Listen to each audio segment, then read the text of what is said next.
தினம்தோறும் விளக்கேற்ற நல்ல எண்ணெய், இதயம் நல்லெண்ணெய். எத்தியராஜ் கல்லூரியினுடைய நிறுவனர், வணக்கத்திற்கும் போற்றுதலுக்கும் உரிய விஎல் எத்தியராஜ் அவர்களுடைய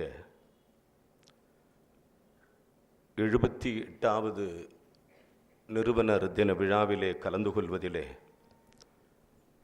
நான் மிகப்பெரிய மகிழ்ச்சி அடைகிறேன்.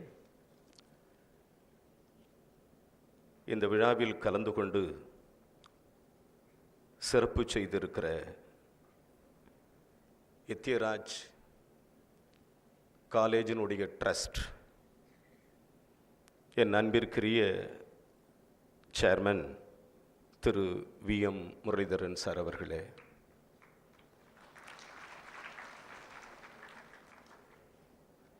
இந்த நிகழ்விலே கலந்து கொண்டிருக்கிற வணக்கத்திற்குரிய மிஸ்டர் R. சந்திரசேகர் அவர்களே, வணக்கத்திற்குரிய ப்ரொஃபஸர் டாக்டர் சேகர் அவர்களே, வணக்கத்திற்குரிய டாக்டர் கீதா லக்ஷ்மிபதி அவர்களே, சந்திரா தேவி தனிக்காச்சலம் அவர்களே, கல்லூரியினுடைய பிரின்சிபல், வணக்கத்திற்குரிய என் அன்பிற்கினிய சகோதரி டாக்டர் S. உமா கௌரி அவர்களே, டாக்டர் கருணாநிதி அவர்களே, டாக்டர் முருகன் அவர்களே, இந்த நிறுவனர் தின விழாவிலே கலந்து கொண்டிருக்கிற ஆன்றோர் பெருமக்களே, சான்றோர் பெருமக்களே, கல்லூரியினுடைய ஃபேக்கல்டி மெம்பர்ஸ், ஸ்டூடெண்ட்ஸ், டீச்சர்ஸ், அதோடு மட்டும் இல்லாமல் அமைச்சர் வருகிறார், பத்திரிகை படையும் ஊடகங்களும் நம்மோடு தொடர்ந்து வந்து கொண்டுதான் இருக்கிறது. உங்களுக்கும் என்னுடைய வாழ்த்துக்களை தெரிவித்துக் கொள்கிறேன்.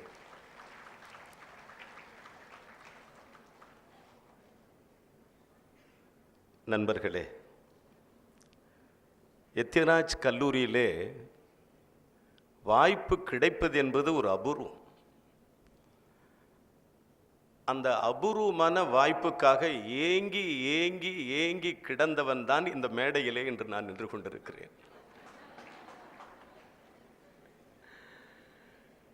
பல நாட்கள், ஏன் பல நாட்கள், பல மாதங்கள், ஏன் மாதங்கள், பல வருஷங்கள், இன்ஃபேக்ட் 1996 நினைக்கிறேன், நான் எனக்கு நன்றாக நினைவிருக்கிறது. 96களில் எனது துணைவியார் இந்த கல்லூரியினுடைய ஈவினிங் காலேஜ் லெக்சரராக பணியாற்றுகிற காலத்திலிருந்து 98ல் எங்களுடைய திருமணம் முடிந்த காலத்திலிருந்து சென்னைக்கும் நாங்கள் இடம்பெயர்ந்தோம். சென்னையிலிருந்து மதுரைக்கு கூட நாங்கள் இடம்பெயர்ந்தோம். ஆனாலும் கூட பல கல்லூரி வாய்ப்புகள் எங்களுக்கும் கிடைத்தது. திருப்பத்தூர் சீத்தையம்மாள் கல்லூரியில் வாய்ப்பு கிடைத்தது, வேண்டாம் என்று தவிர்த்தோம். தியாகராஜா கல்லூரியில் வாய்ப்பு கிடைத்தது, வேண்டாம் என்று தவிர்த்தோம். மெஜுரா கல்லூரியில் வாய்ப்பு கிடைத்தது, நாடாளுமன்ற உறுப்பினரானேன். மெஜுரா கல்லூரியில் என் துணைவியார் இங்கிலீஷ் துறையினுடைய தலைவரானார், நான் ஸ்டேட் பேங்கினுடைய இயக்குனரானேன். மெஜுரா காலேஜில் என் துணைவியார் பணியாற்றுகிற பொழுது இந்தியாவினுடைய உச்சபட்சமான மிகப்பெரிய பதவியை நான் அடைந்தேன். ஆனால் எந்த பதவி எங்களுக்கு கிடைத்தாலும் கூட ஐயா எத்தியராஜ் அவர்களுக்கு மாலை அணிவிக்கிற அந்த பாக்கியம் என்பது என் வாழ்நாளில் கிடைத்த பெரிய பேர். எல்லா இளைஞர்களுக்கும் ஒரு கனவு இருக்கும், எல்லாருக்கும் ஒரு ஆசை இருக்கும். நான் பைக்கில் தான் வருவேன். இங்கெல்லாம் எங்களுக்கு கார் இல்லை, அப்போ பைக்கில் தான் வருவோம். அந்த பைக்கில் வந்து வைஃபை காலேஜில் இறக்கி விட்டுட்டு போகிற அந்த அனுபவம் இருக்குது, அது வாழ்க்கையில் கிடைக்கவே கிடைக்காது. இப்பெல்லாம் அதை நினச்சி கூட பார்க்க முடியல. அந்த காலத்தில் இந்த கல்லூரிக்கு உள்ள நுழைகிற பொழுது, ஸோ நான் ஒரு கிராமத்து இளைஞன், ஆனால் இந்த கல்லூரியை பார்க்கறதுக்கு எனக்கு அவ்வளவு கண் வேணும். எனக்கு அவ்வளவு அழகு இந்த கல்லூரி, அவ்வளவு பாரம்பரியமிக்க இந்த கல்லூரி. அழகு என்பது பாரம்பரியம், புரிஞ்சுக்கணும். அந்த பாரம்பரியமிக்க கல்லூரியில் எனக்கு இன்று சேர்மன் வந்து என்னை கேட்டாங்க, சார் நீங்கள் எங்கள் கல்லூரிக்கு வரணும்னாங்க. அப்போ நான் என்ன சொன்னேன்னா, சார் கல்லூரிக்கு நான் வரணும், நீங்கள் எப்போ கூப்பிடுவீங்கன்னு தான் நான் காத்துக்கிட்டு இருந்தேன். நீங்கள் எப்போ கூப்பிடுறீங்கன்னு காத்துக்கிட்டு இருந்தேன். முதல்ல என்னுடைய பணி என்னன்னா, நானும் என் ஒய்ஃபும் சொல்லுவோம். என் ஒய்ஃப் சொல்லுவாங்க, தினசரி கல்லூரிக்கு போகும் பொழுது ஐயா எத்திராஜ் அவர்களினுடைய சிலைக்கு முன்னால் நின்றுவிட்டு தான் நான் வகுப்பறைக்கு செல்வேன். என்ன காரணம் என்றால், அவர்களின் பெயரால் இயங்குகிற இந்த அறக்கட்டளை, அவர்களின் பெயரால் இயங்குகிற இந்த கல்வி நிறுவனம், அவர்களின் பெயரால் இயங்குகிற இந்த புகழ்வாய்ந்த இந்த விமன் எஜுகேஷனல் இன்ஸ்டிடியூஷன் தான் நமக்கு சோறு போடுது என்று பெருமைப்பட சொல்லுவார்கள். அதை நான் சொல்றதுக்கு தயங்கல். எனக்கு ஒன்றும் தயக்கம் கிடையாது, எனக்கு ஒன்றும் அதனால வருத்தம் கிடையாது. அவ்வளவு புகழ்வாய்ந்த கல்லூரி சென்னையில், the capital of Chennai, Madurai, Tiruchi, Coimbatore, Salem, there are many districts. Head quarter இருந்தாலும் கூட இந்த சென்னை ஹெட் குவார்ட்டரில் இருக்கிற எத்திராஜ் கல்லூரிக்குன்னு அதுக்குன்னு ஒரு ஸ்டைல் இருக்கு, அதுக்குன்னு ஒரு பாரம்பரியம் இருக்கு, அதுக்குன்னு ஒரு பிரஸ்டீஜியஸ் இருக்கு. இந்த நிறுவனத்தில் இன்று பேசுகிற வாய்ப்பு என்பது என் வாழ்க்கையில் இத்தனை ஆண்டுகளாக உயர்கல்வித்துறை அமைச்சர் ஆன பிறகுதான் அது கிடைத்திருக்கிறது என்பதில் தான் எனக்கு பெரிய மகிழ்ச்சி. இவ்வளவு நாளா எனக்கு கிடைக்கல. அது ஒரு கால் நான் செலிபிரிட்டியா இல்லையோ, ஒரு கால் நான் ஸ்போர்ட்ஸ் பர்சனாலிட்டியா இல்லையோ, ஒரு கால் நான் பெரிய ஸ்பீக்கரா இல்லையோன்னு எனக்கு தெரியல. ஆனாலும் கூட நான் ஒரு காத்து கிடந்த ஒரு சாதாரண மனிதனை இன்று தமிழகத்தினுடைய உயர்கல்வித்துறை அமைச்சராக்கிய மாண்புமிகு முதல்வர் திரு சி ஜோசப் விஜய் சார் அவர்களுக்கு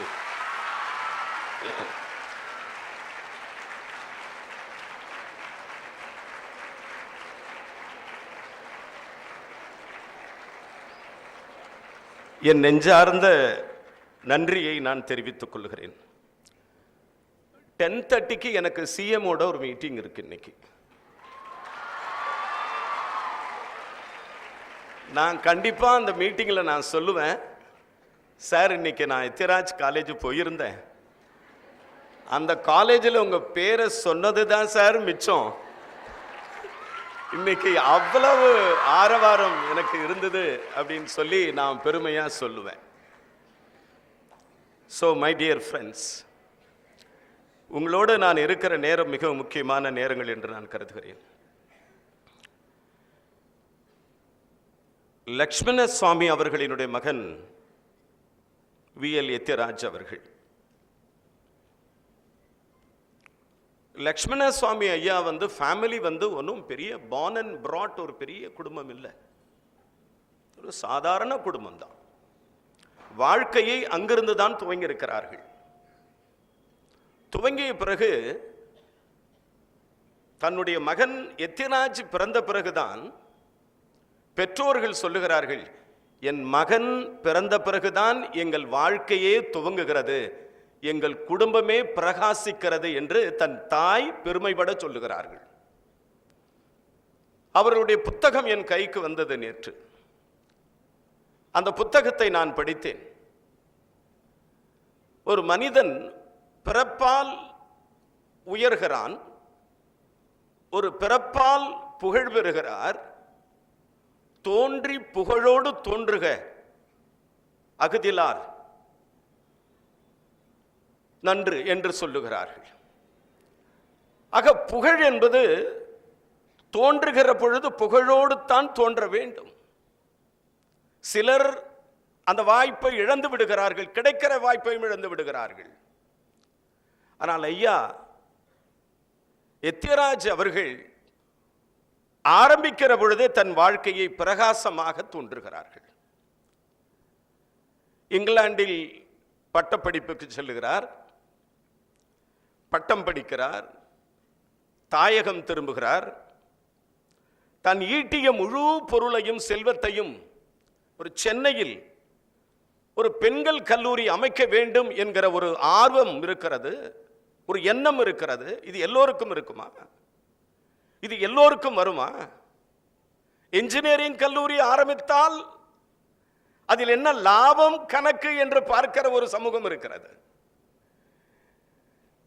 மற்றொரு கல்லூரி ஆரம்பித்தால் அதில் என்ன லாபம் பார்க்கலாம் என்று சமூகம் இருக்கிறது. ஆனால் ஒரு மனிதர், ஒரு புகழ் வாய்ந்த குடும்பத்திலே பிறந்த ஒரு மனிதர், ஒரு பெண்களுக்கான எக்ஸ்க்ளூசிவ் உமன் கல்லூரி, பெண்கள் கல்லூரி ஆரம்பிப்பது என்பது இது வரலாற்றில் முக்கியமான மைல்கல்லாக நான் ஒரு உயர்கல்வி அமைச்சர் இந்த நேரத்திலே நான் பார்க்கிறேன்.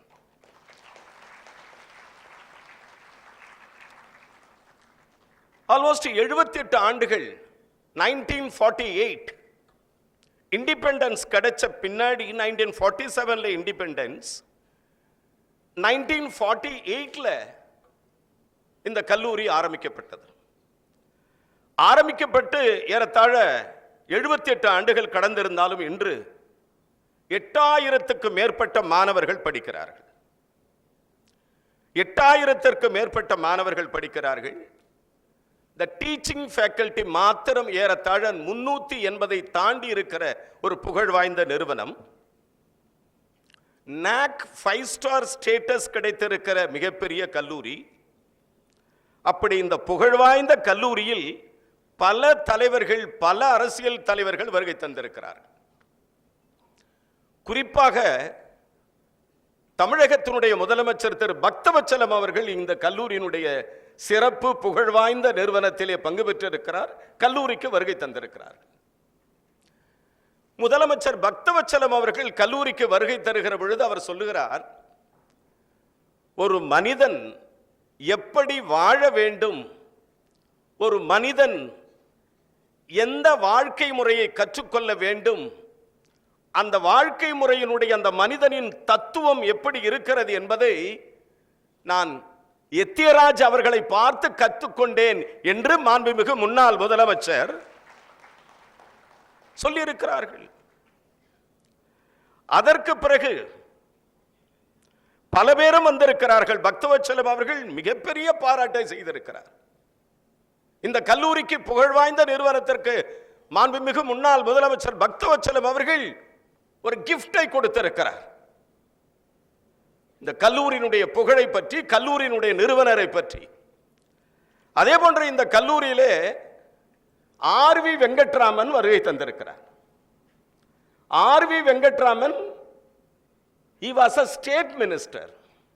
அவர் இங்கே வருகை தருகிற பொழுது ஆர்வி வெங்கட்ராமன் என்னை போல ஒரு மாநிலத்தினுடைய தொழிற்துறையினுடைய அமைச்சர் வருகை தருகிறார். அவர் மேடையிலே இருக்கிற பொழுது எல்லோரும் பேசுகிறார்கள். என்ன பேசுகிறார்கள் என்றால், ஆர்வி வெங்கட்ராமன் எத்தியராஜ் அவர்களுடைய இளநிலை உதவியாளர் என்று பேசுகிறார். என்ன சொல்லுகிறார்? ஆர்வி வெங்கட்ராமனை பார்த்து சொல்லுகிறார்கள், மாண்புமிகு அமைச்சர் வெங்கட்ராமன் அவர்களே, அவர்கள் நீங்கள்தான் எத்தியராஜ் அவர்களினுடைய இளநிலை உதவியாளர், இளநிலை வழக்கறிஞர் என்று சொல்லுகிறார். உடனே மேடையிலே பேச வருகிற, இந்த நிறைவாக பேச சொற்பொழிவாற்றுகிற எத்தியராஜ் அவர்கள் சொல்லுகிறார்கள், இல்லை இல்லை, இது ஒரு தவறான செய்தி. இப்பொழுது ஆர்வி வெங்கட்ராமன் அதற்கு பதில் சொல்லுவார் என்று சொல்லுகிறார். முன்னாள் ஜனாதிபதி, தொழில்துறையினுடைய அமைச்சராக இருந்தவர், ஆர்வி வெங்கட்ராமன் சொல்லுகிறார், இல்லை, நான் அவரிடம் இளநிலை வழக்கறிஞராக நான் பணியாற்றவில்லை, ஆனால் அவரிடம் என்னுடைய வழக்குகளை நான் கொடுப்பேன். நான் கொடுக்கிற வழக்கை, நான் வழக்கறிஞராக இருந்தாலும் கூட என்னால் முடியாத வழக்குகளை, என்னால் தீர்க்க முடியாத தாவாக்களை, என்னால் நிறைவேற்ற முடியாத பணிகளை எத்தியராஜ் அவர்களிடம் கொடுத்தால் அது நடக்கும் என்கிற நம்பிக்கையோடு அவரிடம் நான் கொடுத்து பழக்கப்பட்டேன். அதனால்தான் என்னை இளநிலை வழக்கறிஞர் என்று சொல்லுகிறார்கள். நான் இன்னொன்றை பதிவு செய்து கொள்ளுகிறேன் என்று ஆர்வி வெங்கட்ராமன் அவர்கள் சொல்லுகிறார்கள். என்ன சொல்றாருன்னா, இந்த அட்வொகேட் ப்ரொஃபஷன் பாத்தீங்கன்னா இந்த ஃபீஸ் வாங்குவாங்க. அட்வொகேட் ப்ரொஃபஷன்ல ஃபீஸ் வாங்கினா அவ்வளவுதான், ஒன்ஸ் இட்ஸ் ஓவர். பட் ஒரு எத்திக்ஸ் இருந்தது. அதனால தான் பேரு எத்தியராஜ் காலேஜோ. எத்திக்ஸ் இருந்ததனாலே, ஒரு எத்திக்ஸ் இருந்ததனாலே எத்தியராஜ் காலேஜ் இருக்கலாம். ஆக என்ன சொல்றாருன்னா, வழக்கறிஞர் ஒரு ஃபீஸ் கொடுக்கிறார். அந்த ஃபீஸ், அந்த வழக்கு தோற்று போனாலோ ஜெயிச்சு போனாலோ அட்வொகேட் போயிடுவார். ஆனால் இந்தியாவிலே ஒரு நடைமுறை மாற்றி காட்டியவர்தான் இந்த கல்லூரியினுடைய நிறுவனர் மாண்புமிகு எத்தியராஜ் அவர்கள். ஒரு வழக்கு, அந்த வழக்குக்கு பணம் பெறப்படுகிறது. ஆர்வி வெங்கட்ராமன் பணத்தை வாங்குகிறார். வழக்கு வருகிறது. ஆனால் குற்றவாளி என்ன செய்கிறான் என்று சொன்னால், வழக்குக்கு பணம் கொடுத்த வழக்கறிஞரிடம் செல்லாமல் அவன் நீதிபதியிடம் குறுக்கு வழியில் சென்று பணத்தை கொடுக்கிறான். ஆனால் நீதிமன்றம் அவனுக்கு தவறான தண்டனை கொடுத்து விடுகிறது. உடனே பணம் வாங்கியாச்சு, அக்யூஸ்ட் கிட்ட இருந்து பணம் வாங்கியாச்சு. ஆனா வழக்கு தோற்று போச்சு. உடனே ஆர்வி வெங்கட்ராமன் அவர்கள் வந்து விஷயத்தை சொல்லுகிறார். உடனே VL எத்தியராஜ் அவர்கள் என்ன செய்கிறார் தெரியுமா? உலக வரலாற்றில் இதுதான் நீதி, உலகமே வியந்து பார்க்கிற நீதி. அந்த பணத்தை அப்படியே அவரிடம் திருப்பி கொண்டு போய் கொடு என்று சொன்ன உத்தமர் தான் இந்த கல்லூரியினுடைய நிறுவனர் என்பது ஒரு எத்திக்ஸ். சோ இந்த அட்வொகேட் ப்ரொஃபஷன்ல இதெல்லாம் நடைமுறைக்கு கொண்டு வந்ததே அவர்தான். அட்வொகேட் சொன்னா அந்த ப்ரொஃபஷனுக்கான ஒரு காரண காரியங்களை கொண்டு வந்தவரே அவர்தான். ஆக மிகப்பெரிய மனிதர், ஒரு பெரிய வழக்கறிஞர். தமிழ்நாட்டில் இருக்கிற வழக்கறிஞர்களில் மிகப்பெரிய மனிதர் அவர்தான். அப்படிப்பட்ட வழக்கறிஞர் இன்று இந்த கல்லூரியை நிறுவியிருக்கிறார். இந்த கல்லூரியிலே படிக்கிற மாணவர்கள் பல நிலைகளில் நீங்கள் வளர வேண்டும், பல உயர்வு பதவிகளை நீங்கள் பெற வேண்டும், பல உயர்நிலைகளை நீங்கள் அடைய வேண்டும் என்று நான் இந்த நேரத்தில் உங்களை மனமாற நான் வாழ்த்துகிறேன், பாராட்டுகிறேன். உயர்கல்வித்துறை இரண்டு விதமான முடிவுகளை எடுத்திருக்கிறது. கல்வி என்பதை விட கற்றல் என்கிற நிலையிலிருந்து மாற்றி வேலை வாய்ப்புடன் சேர்ந்த கல்வியை உருவாக்க வேண்டும் என்கிற ஒரு மகத்தான திட்டத்தை நாம் தயாரிக்க போகிறோம். இந்த எஜுகேஷன் மாத்திரம் இல்லை, நான் ஆல்ரெடி சேர்மனோட பேசி இருக்கிறேன். இந்த கல்வி என்பது இனி எதிர்காலங்களில் தொழிலுடன் சேர்ந்த கல்வியாகத்தான் இருக்க வேண்டும், வேலை வாய்ப்புடன் சேர்ந்த கல்வியாகத்தான் இருக்க வேண்டும். என்டர்பிரனர், தொழில் உருவாக்குகிற முறையை கற்றுக்கொள்ளுகிற தொழில் முறையாகத்தான் இருக்க வேண்டும் தவிர வெறும் பாடத்தை மட்டும் படிக்கிற கல்வியாக இனி இது இருக்கக்கூடாது என்பது எங்களுடைய நிலைப்பாடு. அந்த நிலைப்பாட்டை உறுதி செய்திருக்கிற மாண்புமிகு இந்த கல்லூரியினுடைய சேர்மன் அவர்களுக்கு என்னுடைய பாராட்டுக்களை தெரிவித்துக் கொள்கிறேன். சேர்மன் என்னோட வரும்போது சொன்னாங்க, சார் நம்ம கொஞ்சம் வித்தியாசமா கொண்டு போகணும். எப்படி சார் கொண்டு போகணும்? என்டர்பிரனர்ஷிப் ரொம்ப இம்பார்ட்டன்ட் சார். என்டர்பிரனர்ஷிப் இம்பார்ட்டண்டா நம்ம கொண்டு வரணும். அதே நேரத்தில் எம்ப்ளாயபிலிட்டி நிறைய கொண்டு வரணும். ஏன்னா ஒரு படிக்கிற மாணவனுக்கோ மாணவிகளுக்கோ அந்த கல்லூரி காலங்கள் முடிகிற பொழுது அந்த ஃபைனல் இயர் வேலை வாய்ப்பு கிடைக்கிற வேண்டும். அந்த வேலை வாய்ப்பை அஷ்யூர் பண்ணுகிற ஒரு கல்விதான் ஒரு நிறைவான கல்வி என்பதை நாம் புரிந்து கொள்ள வேண்டும். சோ நமது அரசாங்கம், இந்த அரசாங்கம் என்பது மிக விரிவான திட்டத்தை தயாரித்திருக்கிறது. Education is very most important. இந்த கல்வி நிறுவனம் என்பது உங்களுக்கு பல நிலைகளில் பல உயர்ந்த நிறுவனங்களில் வேலை வாய்ப்பை பெற்றுத் தருகிற நிறுவனம் என்பதை நான் நன்கறிவேன். இந்தியாவில் இந்த ஜாப் ஃபேர் எங்க நடக்குதோ இல்லையோ, வேர்ல்டில் இருக்கிற புகழ் வாய்ந்த நிறுவனங்கள் எம்ப்ளாய்மெண்ட்டுக்கு ரெக்ரூட்மெண்ட்டுக்கு எங்க வருதோ எனக்கு தெரியாது. ஆனா எத்திராஜ் காலேஜுக்கு வர்றது மட்டும் அவங்களுடைய முக்கிய கடமையாக இருக்கிறது. I know that. எனக்கு நிறைய கல்லூரிகளில் மாணவர்கள் ரெக்ரூட்மெண்ட் நடந்தாலும் கூட பெரிய நிறுவனங்கள், பெரிய பெரிய ஐடி நிறுவனங்கள், பெரிய பெரிய புகழ் வாய்ந்த நிறுவனங்கள் எல்லாம், மென்பொருள் நிறுவனங்கள் எல்லாம் நமது கல்லூரியை நோக்கி வருகிறது என்பதை நான் நன்கறிவேன். அதற்குத்தான் கல்வி நிறுவனம் என்பது, எத்திராஜ் கல்லூரி என்பது இனி வரும் காலங்களில் எம்ப்ளாயபிலிட்டி அண்ட் என்டர்பிரனர்ஷிப் கூடிய கல்வியாக இது உயர்ந்து வர வேண்டும் என்கிற நம்பிக்கையோடு உங்களுக்கு நான் இந்த நேரத்திலே நான் சொல்லிக்கொள்ள விரும்புகிறேன். ரெண்டு விஷயம். மாண்புமிகு முதலமைச்சர் அவர்கள் போதை ஒழிப்பு என்கிற ஒரு மகத்தான திட்டத்தை கொண்டு வந்திருக்கிறார். போதை ஒழிப்பு என்கிற ஒரு மகத்தான திட்டம் என்பது பள்ளி, கல்லூரி அந்த நிலைகளிலிருந்து முழுமையாக அகற்றப்பட வேண்டும் என்கிற ஒரு மகத்தான திட்டத்தை கொண்டு வந்திருக்கிறார். கோனி டாங் என்கிற ஒரு பேரறிஞர், கோனி டாங் என்கிற ஒரு பொலிட்டிக்கல் பார்ட்டி சைனாவிலே துவங்கப்பட்டது. கோனி டாங் என்கிற political party doctor Sun Yat Sen என்கிற ஒரு புகழ்வாய்ந்த பேரறிஞர் சைனாவிலே துவங்கப்பட்ட கோனி டாங் என்கிற பொலிட்டிக்கல் பார்ட்டி வரலாற்றில் முக்கியமான சீர்திருத்தங்களை செய்திருக்கிறது. அந்த சீர்திருத்தங்கள் என்ன தெரியுமா? கல்லூரியிலே படிக்கிற மாணவர்கள், உயர்நீதிமன்றத்திலே பணியாற்றுகிற வழக்கறிஞர்கள், மருத்துவமனையிலே பணியாற்றுகிற டாக்டர்கள், பேருந்து ஓட்டுநர்கள், ரயில் ஓட்டுநர்கள், விமானிகள் போன்றவர்கள் எல்லோரும் சைனா, ஜப்பான், தைவான் போன்ற அந்த மேலை நாடுகளில் ஒரு 2000 ஆண்டுகளுக்கு முன்பு போதை புழுக்கம் கடுமையாக இருந்தது. உங்களுக்கு தெரியும், சைனீஸை பார்த்தீங்கன்னா சடைகள் பின்னப்பட்டிருக்கும், ஜாப்பனீஸ் பார்த்தீங்கன்னா சடைகள் பின்னப்பட்டிருக்கும், தைவானீஸ் பார்த்தீங்கன்னா சடைகள் பின்னப்பட்டிருக்கும். அந்த ஜாப்பனீஸ், சைனீஸ், தைவானீஸ் என்ன பண்ணுவாங்கன்னா அந்த சடைகளில் கஞ்சாவை இணைத்துக் கொள்வார்கள், அந்த சடை முடிகளில் போதைப் பொருள்களை இணைத்துக் கொள்வார்கள். அவர்கள் வேலையே 3 வேளை உணவு உட்கொள்வதல்ல, மாறாக இவர்கள் உணவு உட்கொள்வதற்கு மாறாக கஞ்சா போதைப் பொருள்களை சாப்பிடுவதுதான் அவர்களுடைய பழக்கம். அந்த காலகட்டத்தில் பேராசிரியர்கள் வகுப்புக்கு செல்ல மாட்டார்கள், கஞ்சா அடிமை போதையிலே படுத்து கிடப்பார்கள். நீதிபதிகள் நீதியை சொல்ல மாட்டார்கள், நீதிமன்றத்திலே படுத்து கிடப்பார்கள். பேருந்து ஓட்டுநர்கள் பேருந்தை ஓட்ட மாட்டார்கள், பேருந்திலே படுத்து கிடப்பார்கள். உலக நாடுகளிலே முடங்கி போயிருந்த காலம் அது. உலக நாடுகளுக்கெல்லாம் கஞ்சா ஏற்றுமதி செய்யப்பட்ட காலம் அது. சைனாவில் இருந்து, தைவானில் இருந்து, ஜப்பானில் இருந்து, தாய்லாந்தில் இருந்து ஏற்றுமதி செய்யப்பட்ட காலம் அது. அந்த காலத்தில் தான் கோனி டாங் என்கிற ஒரு political reform party doctor Sun Yat Sen என்கிற பேரறிஞர் தான் அந்த கஞ்சா போதை வஸ்துக்களை அடியோடு அழித்து ஒரு புதிய ஜனநாயகத்தை உருவாக்கி இன்று சைனா உலகத்தில் உயர்ந்த நாடாக இருக்கிறது என்று சொன்னால் அதற்கு காரணம் அந்த பேரறிஞர் எடுத்துக்கொண்ட முயற்சி தான் உலகத்தையே வெற்றி பெற செய்திருக்கிறது.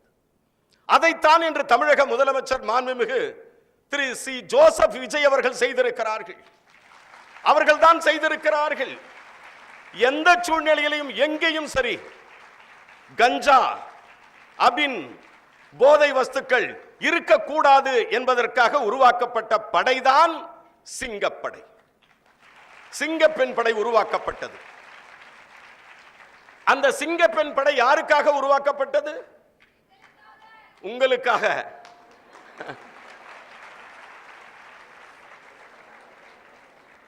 எனக்கு நன்றாக நினைவிருக்கிறது. ஐ திங்க் 98 சரிகா ஷா நம்ம ஸ்டூடெண்ட் தானே? சரிகா ஷா, ஐ கேன் ரிமெம்பர். சரிகா ஷா என்கிற மாணவி எனக்கு நன்றாக தெரியும். நான் பத்மினிய காலேஜில் வந்து விட்டுட்டு போன நேரம் அது. வாசல்ல இந்த கேட்ல நடந்தது உலகத்தையே அதிர்ச்சிக்குள்ளாக்கியது. அந்த சரிகா ஷா நம்ம மாணவி, நம்ம குழந்தை, அதுக்கு ஏற்பட்ட இந்த அகால மரணமும் அகாலமான தண்டனையும் தான் இன்று உலகத்தையே மாற்றியிருக்கிறது. இந்த ஈவ்டீசிங், அதோடு மட்டுமில்லை, இந்த கஞ்சா கடத்தல், இந்த அபின் போன்ற வஸ்துக்களினால் ஏற்படுகிற அவலநிலைகளை உணர்ந்துதான் நாம் பறிகொடுத்திருக்கிறோம். ஒரு மாபெரும் புரட்சி பெண்மணி சரிகா ஷா. சரிகா ஷாவுக்கு பின்னாடி ஒரு மரணங்கள் இந்தியாவிலே ஏற்படக்கூடாது என்பதற்காகத்தான் மாண்புமிகு முதலமைச்சர் இன்று ஒரு திடகாத்திரமான முடிவெடுத்து சிங்கப்பெண் என்கிற ஒரு அதிரடி படையை கொண்டு வந்திருக்கிறார்.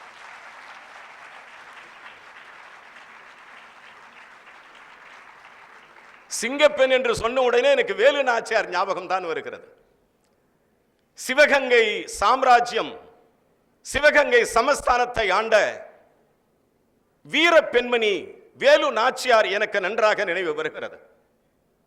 வேலு நாச்சியார் முத்துவடுகநாதருடைய மனைவி. முத்துவடுகநாதர் 1770களில் ஆங்கிலேயர்களால் படுகொலை செய்யப்படுகிறார். ஆங்கிலேயர்களால் படுகொலை செய்யப்பட்டவுடன் முத்துவடுகநாதர் மரணம் அடைகிறார்.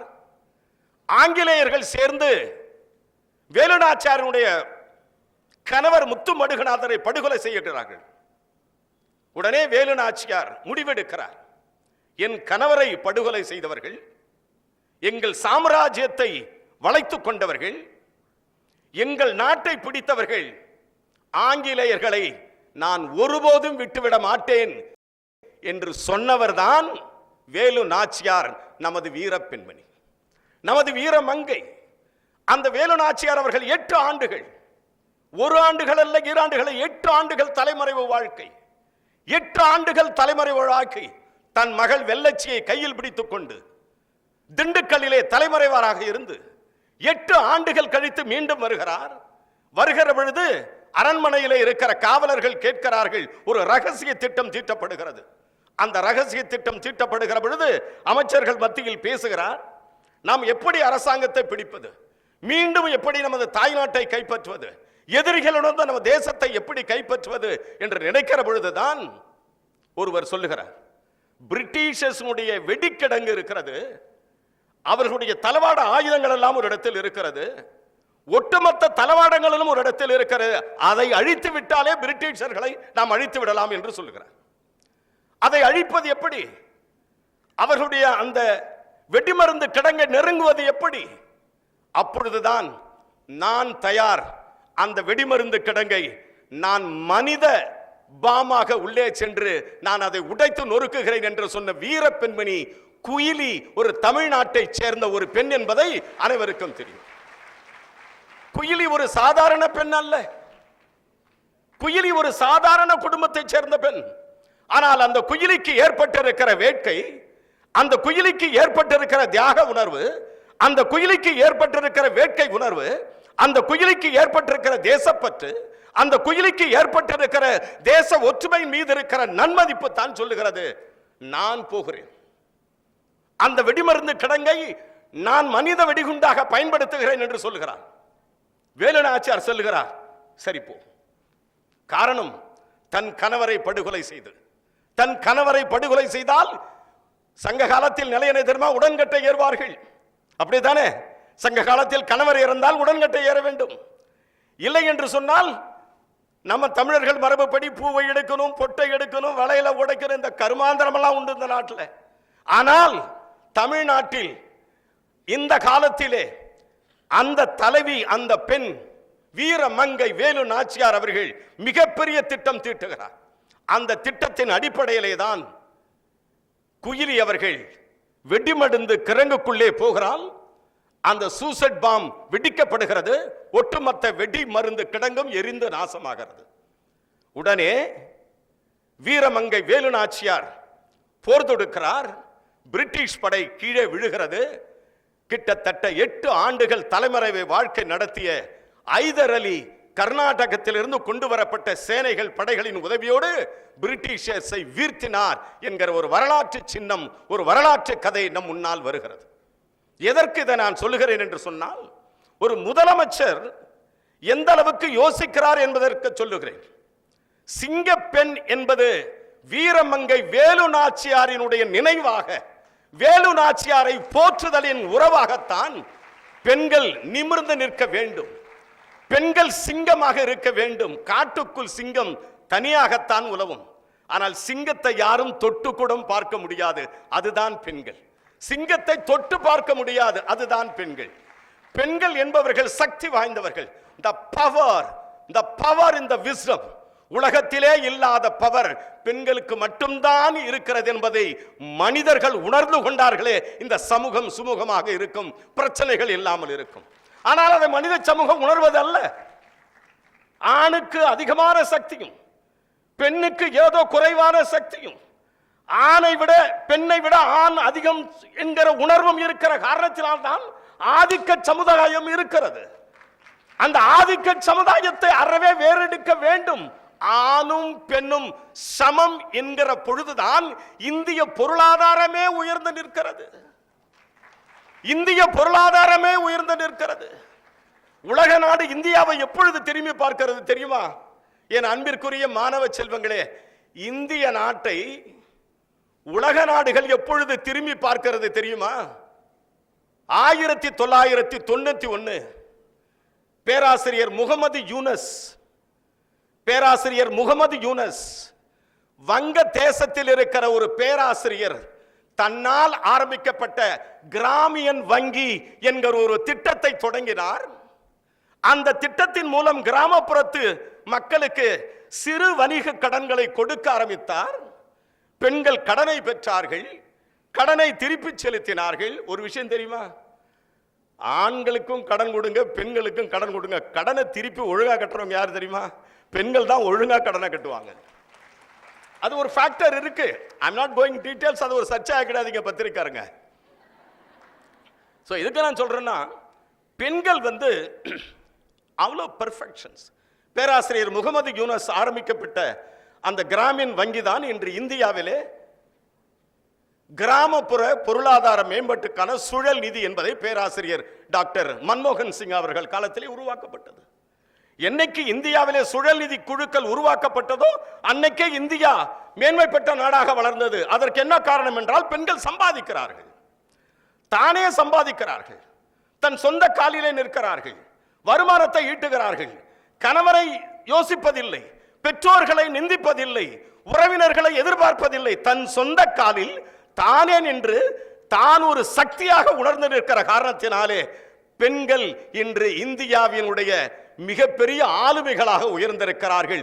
அந்த ஆளுமைகளை உருவாக்குகிற அரசன் தான் VL எத்திராஜ் என்று சொல்லுகிற நேரம் தான் இது. ஒரு அரசன், ஒரு பேரரசன் தனக்கு எதுவும் வேண்டாம். தனக்கு இன்னொரு விஷயம் சொல்ல மறந்துட்டேன் சார். ஐயாவை என்ன பண்ணியிருக்காங்க, எல்லாரும் அரசியலுக்கு வாங்கன்னு கூப்பிட்டுருக்காங்க. இது வெரி வெரி இம்பார்ட்டன்ட் பாயிண்ட்ஸ். ஐயாவை கூப்பிட்டுருக்காங்க, நீங்க அரசியலுக்கு வாங்க. தெளிவா சொல்லிட்டாங்க, வெரி கிளியர். அரசியல் பக்கமே நான் வரவே மாட்டேன்னு அன்னைக்கே கிளியரா சொல்லிட்டாங்க. ஒரு கால அரசியலுக்கு அவர் வந்திருந்தால் இந்த புகழ், இந்த உயர்வு, இந்த பெரிய ஆலமரம் போன்ற விருட்சமான இந்த எத்திராஜ் போன்ற நிறுவனங்கள் உருவாகி இருக்காது. லட்சக்கணக்கான மாணவர்கள் என்று செல்லுகிறார்கள். வெளிநாடுகளில் படிக்கிற மாணவர்கள், பெரிய பெரிய புகழ் வாய்ந்த நிறுவனங்களில் உயர் அதிகாரியாக இருக்கிற நிறுவனங்கள், எல்லா நிறுவனத்திலும் இன்று பெண்கள் சாதிக்கிறார்கள். இந்த நிறுவனங்கள் எல்லாம் பெண்கள் சாதிக்க காரணமாக இருக்கிற எத்திராஜ் கல்லூரியை நான் மனமாற புகழ் வாய்ந்து நான் பாராட்டுகிறேன். இன்னொரு செய்தி, ஒரு போன மாசம் நான் ஃப்ளைட்ல டிராவல் பண்ணேன் சார். ஃப்ளைட்ல டிராவல் பண்ண, அந்த ஃப்ளைட்ல 2 பேரும் விமன் பைலட் 2 பேருமே. ஃப்ளைட்டு லேண்ட் ஆக போகணும் சொல்லிட்டாங்க, லேண்ட் ஆக போகுதுன்னு. சென்னை லேண்ட் ஆக போகுது, ஃப்ளைட்டு லேண்ட் ஆக போகுது, ரன்வேல இறங்கணும் ஃப்ளைட்டு. அந்த ஃப்ளைட் அப்படி அப்படி ரன் இறங்கும் போது அந்த அந்த இறக்கைகள் இப்படி இப்படி இப்படி இப்படின்னு ஆட ஆரம்பிச்சது. அப்போ முடிவு பண்ணியாச்சு, ரைட்டு ஃப்ளைட்டில் இருக்கு. எப்பயுமே என் வழக்கம் என்னன்னா, ஃப்ளைட்டில் ஏறினவுடனே ஒரு மெசேஜை போட்டு விட்டுருவோம், எதுக்கு எச்சரிக்கையாக இருக்கட்டும்னு ஒரு பயம். அதுவும் கொரோனா காலத்தில் போட்டு விட்டு தான் ஃப்ளைட்டில் ஏறுறது ஒரு முடிவுக்கு. ஸோ அந்த அந்த ஃபேதர்ஸ், அந்த இறகுகள் இப்படி ஆடின உடனே அந்த விமானி எடுத்த முடிவில் தான் கிட்டத்தட்ட 180 பேர் உயிர் காப்பாற்றப்பட்டார். அந்த விமானி வேற யாரும் இல்லை, விமன் பைலட் என்கிற பெருமை எங்களுக்கெல்லாம் இருந்தது. அந்த ஃப்ளைட் அப்படி அப்படி அப்படி இறங்குச்சு. இது இந்த ஆடின உடனே அந்த flight again it will be take up. ஆச்சரியமானது அந்த பைலட். அந்த பெண் பைலட் மட்டும் எங்களை காப்பாத்தலைன்னா நாங்கெல்லாம் உயிரோடவே இருந்திருக்க முடியாது. ஸோ டுடே இதுல ஒரு மிராக்கல் வேர்ல்டு. இந்திரா காந்தியால் இந்த கல்லூரி பலமுறை வந்திருக்கிறதா தகவல் எங்களுக்கு கிடைக்கிறது. பெரிய புகழ் வாய்ந்த தலைவர்கள், இந்திரா காந்தி, பேரறிஞர் அண்ணா, பெருந்தலைவர் காமராஜர், கலைஞர் கருணாநிதி போன்றவர்கள் எல்லாம் வந்திருக்கிற ஒரு புகழ் வாய்ந்த நிறுவனம். இந்த நிறுவனத்தில் எல்லா தலைவர்களும் வந்திருக்கிறார்கள்.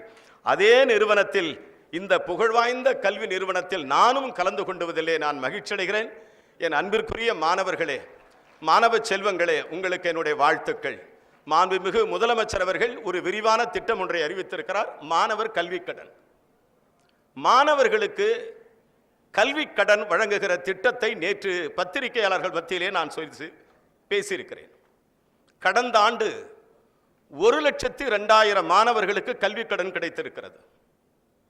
இந்த ஆண்டு 1,50,000 மாணவர்களுக்கு கல்வி கடன் கிடைக்க வேண்டும் என்கிற ஒரு திட்டத்தை மாண்புமிகு முதலமைச்சர் அவர்கள் உருவாக்கியிருக்கிறார்கள். குறிப்பாக 3,000 கோடி டார்கெட் பிக்ஸ் பண்ணி இருக்கிறோம். 3,000 கோடி மாணவர்களுக்கு கல்வி கடன் தேசிய வங்கிகள் வழங்கப்பட வேண்டும் என்று கேட்டுக்கொண்டிருக்கிறோம். ஆனால் கடந்த காலங்களில் 4,50,000 லட்சம் வரை பிணையில்லாத கடன், 4,50,000 லட்சத்துக்கு மேல 7 லட்சம் வரை பெற்றோர்கள் கையெழுத்து போட்டா கடன் கொடுக்கலாம் அப்படின்னு ஒரு விதி இருக்கு. ஆனா இப்பொழுது மாண்புமிகு முதலமைச்சர் அவர்கள் ஒரு மிகப்பெரிய பரிசை மாணவர்களுக்கு அறிவிக்க இருக்கிறார்கள். மாண்புமிகு முதலமைச்சர் அவர்களே அதை அறிவிப்பார்கள். இன்னும் ஓரிரு தினங்களிலே அந்த அறிவிப்பு உங்களுக்கு வரும். மிகப்பெரிய குட் நியூஸ். அது மிகப்பெரிய பம்பர் நியூஸ். அது ஒரு போனஸ் இருக்கு. அது இவ்வளவு நாளா 4,5 லட்சத்துல கடன் வாங்குற மாணவர்கள், இவ்வளவு நாளா 7,5 லட்சம் வரையில கடன் வாங்குற மாணவர்கள் பிணை இல்லாமல், சொத்தை கொடுக்காமலே, ப்ராப்பர்ட்டி கொடுக்காமலே, லேண்ட கொடுக்காமலே, வீட்டை கொடுக்காமலே 7,5 லட்சம் வரையிலும் கடன் வாங்கினாங்க. ஆனா ஹையர் எஜுகேஷன் படிக்கிறவங்க, அப்ராடு போறவங்க, MBBS பண்றவங்களுக்கெல்லாம் 20 லட்சம் வரையிலும் கடன் கொடுக்கலாம். 20 லட்சம் வரையிலும் கடன் கொடுத்தா அந்த 20 லட்சத்துக்கு உன் வீட்டை கொடு, என்ன உன் சொத்தை கொடு, அப்படி என்று இந்த வங்கிகள் வாங்கி கொண்டிருந்தார்கள். இதையெல்லாம் மாற்றி முதலமைச்சர் அவர்கள் ஒரு விரிவான திட்டத்தை உங்களுக்காக விரைவில் உங்கள் அண்ணன் விஜய் அவர்கள் அறிவிக்க இருக்கிறார்கள் என்கிற செய்தி இந்த நேரத்திலே தெரிவித்து,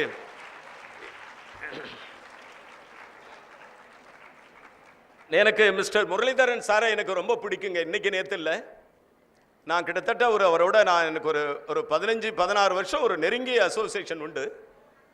வெரி ஜென்டில்மேன். அவருடைய ஸ்டைல் எனக்கு ரொம்ப பிடிக்குங்க, ரொம்ப பிடிக்கும் எனக்கு. எப்பயுமே அந்த ஸ்மார்ட் தான். என்ன, எந்த விஷயத்தை பேசினாலும் டீப்பா பேசுறது, எந்த விஷயத்தை டிஸ்கஷன் எடுத்துட்டாலும் அதை டெப்த் போய் முடிக்கிறது. அந்த மாதிரி ஒரு அற்புதமான ஸ்காலர், ஒரு பேரறிஞர், ஒரு புகழ்வாய்ந்த குடும்பத்திலே வாரிசு அவர்கள் இந்த கல்லூரியினுடைய சேர்மனாக இருக்கிற காலத்தில் இந்த கல்லூரி நிச்சயமாக மிகப்பெரிய வெற்றிகளையும் புகழையும் அடையும் என்று இந்த நேரத்தில் தெரிவித்துக் கொண்டு, உங்கள் அனைவருக்கும் உயர்கல்வித்துறையினுடைய அமைச்சகம் என்றுமே உதவி செய்ய காத்து கொண்டிருக்கிறது. நீங்க யோசிக்கவே வேணாம். நம்ம டிபார்ட்மெண்ட், நீங்கள்லாம் உயர்கல்வித்துறை அமைச்சரினுடைய பிரதிநிதிகள். நீங்கள் எந்த நேரத்தில் நம்ம அலுவலகத்துக்கு வரலாம். ஜப்பான் எஜுகேஷன், ஜப்பான் லாங்குவேஜை படிங்க, ஜெர்மனி லாங்குவேஜை படிங்க. இதெல்லாம் நீங்க நிறைய படிக்கும் போது எம்ப்ளாய்மெண்ட் நிறைய இருக்கு. ப்ளூ காலர், ஒயிட் காலர் ஜாப்னு டிஃபரன்ஸ் இருக்கு. இப்போ ஒரு காலத்துல ஒயிட் காலர் ஜாப் சொன்னாங்க, அப்புறம் ஒரு காலத்துல ஐடி சொன்னாங்க, இப்போ ப்ளூ காலர் ஜாப்.